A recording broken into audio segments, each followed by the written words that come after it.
भाई कौ जगह जय बाबा कपिलास। आज आम ढेंकानाल जिलार हिंडोल ब्लॉक रे थिबा जो सापुआ डैम रही सेठी आम आसचु। सापुआ डैम टा जो रही आपण देखि पारुथिबे देखा एरियाटा यहाँ कम्प्लीटली बहुत सारा हिल स्टेशन या कभर करके रखी ता सहित एठारे बहुत सारा माने हमर एग्रीकल्चरल लैंड अच्छी आ जो हमर डैम टा एटा विशेषतः जो आमर फार्मिंग पाई जो फार्मिंग रे इरिगेशन हुए से डैम रो विशेषत्व रही आपने देखिपे चारिपटे पहाड़ पर्वत घेरी रही एवं पहाड़ पर्वतर जो तले तल तार जो पहाड़ पर्वतर पाद देश एठारे लोक मैंने फार्मिंग करती माने एग्रीकल्चर करती आईटा को सापुआ डैम बोली कौन पाई कह जाए सेटा आम आउ टिके आगु को गला पर देखिबा एठू आ गोटे 200-300 मीटर आगु को गला पर सेठी कौन है जो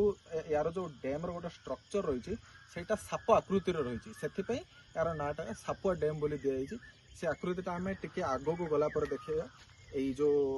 रोड रे गोटे 200 मीटर गला पर आम से देखा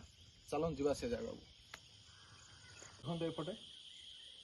यही जो रिजर्वरटा रही यू पानी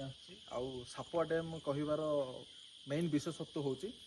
जो तार स्ट्रक्चरटा एपटे देखा ये जो स्ट्रक्चरटा रही एबे तो बर्तमान माने जेहेतु मनसून आउरी इफेक्ट आसीनी जितेबाला मनसून आसो माने पोस्ट मनसून पीरियड मनसून सरिया परे वर्षा कम्प्लीटली होइथिबो एवं सेतेबेले जदि आपण यार सिनेरीटा देखिबो बहुत भल लागियो कारण एठू पानी ओभरफ्लो होइकी तळकु जाउथबो एठू पानी सेपटे देखंतु पानी पूरा फ्लो होइकिना सेपटे जिवो जो सिनेरीटा आसीबो सेटा बहुत भल देखा दियो किंतु वर्तमान जेहेतु मनसून आसीनी मनसून जस्ट एबे माने आम ओडिशा को उत्तर ओडिशा रे छुईची तो जितेबाला पोस्ट मनसून माने मनसून पर आप जगह को आसबे ताहले जगार जो सिनेरीटा रही तार जो सौंदर्य को संपूर्ण भाव में उपभोग करें।